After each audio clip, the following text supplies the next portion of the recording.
Gaffer, you made 10 changes on Tuesday night's game. Obviously, Temi and Knowlesy came off after a couple of minutes. Has anybody from that game gone into your thoughts going ahead into Saturday against Southend? Great question, Harry. It was an opportunity for players to take a claim. We know how difficult it's going to be to get into my 18 on a weekend. Everybody tried. I've got to say, though, it was quite disappointing in terms of the performance.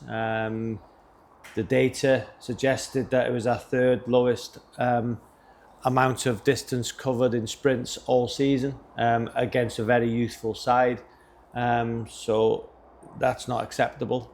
We pride ourselves on our work rate, on our desire, getting about the park, and it confirmed, a lot for me.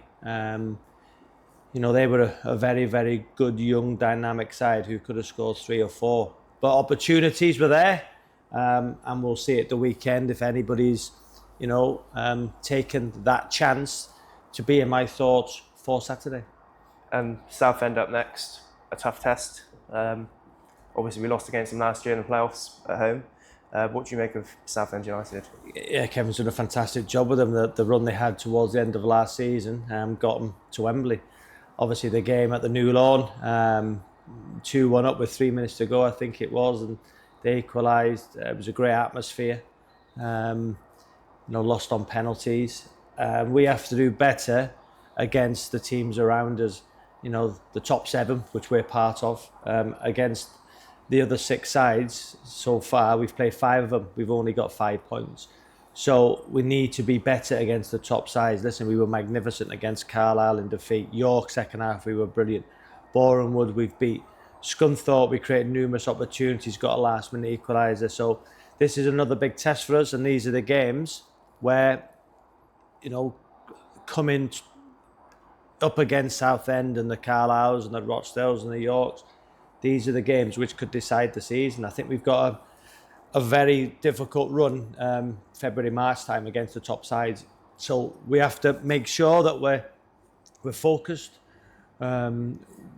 We go and play our game, which we're going to. Southend will be seeing a different Forest Green from this time last season when they played us. They're going to see an energetic, dynamic, relentless team that's going to give everything and try and score goals, which we're doing very well at the minute.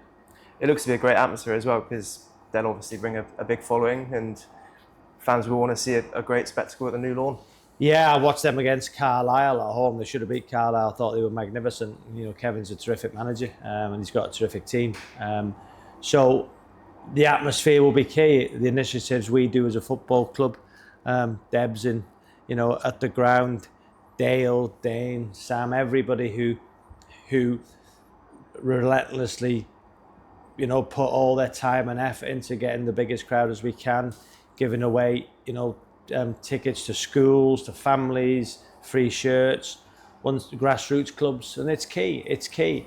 So the North Stand will be full again, and it makes a huge difference for us.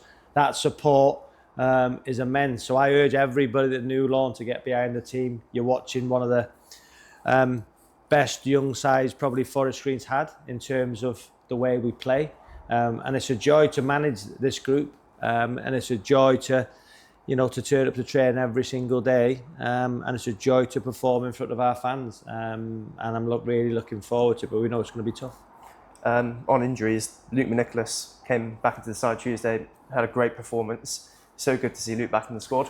We've got 3 fantastic goalkeepers. We've got a young one in Pags, who might need to go out and get minutes, and we've got Harry and Luke now challenging for that number 1. Luke's performance was magnificent, as Harry has been since he's came in. So again, it's up to Luke now to get that shirt back. Harry's been great. So we've got 2 brilliant number 1s, and we've got a brilliant young keeper in Pags as a third keeper now. So Max Robson come back and played 45. Delighted for him. He's had a tough time, so delighted for him. Players got valuable minutes. Nick got 90 minutes. Isaac played 60. Got to see how Doush was. Doush come off at half-time, just feeling his hamstring a little bit. But I've yesterday in conversation with my physio, Jake, thinks it was cramp. So that's positive news. So we go into the weekend with, a brilliant squad available. And we've got Sean and Cairo 2 weeks away. So again, competition for players is going to be tough. Wealdstone away, reflecting, we should have won the game. But it's exciting. I'm excited.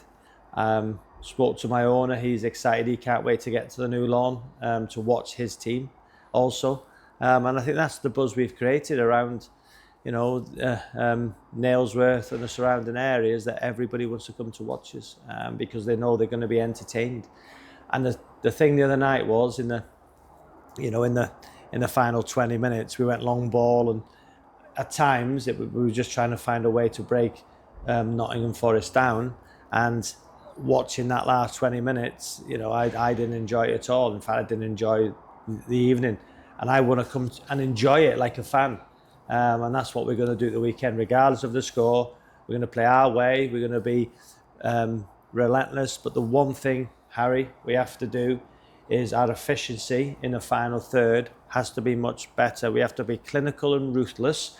And wouldn't it be nice that, if we convert a third of our chances, if we do that, we'll score 4 or 5 against anybody. This is just a third of our chances. So we've worked all week on the final third. What we're doing when we get into the final third entries, we've been working on shooting, touch and shoot, minimise the touches in the final third, early balls into the box, pick people out, get your head up, pull backs, stood up to the back post, runners arrive in late. And when you get on the edge of the box, one touch, shift it and shoot. Don't get caught on the ball. So we've worked on that again. And hopefully that will come to fruition at the weekend.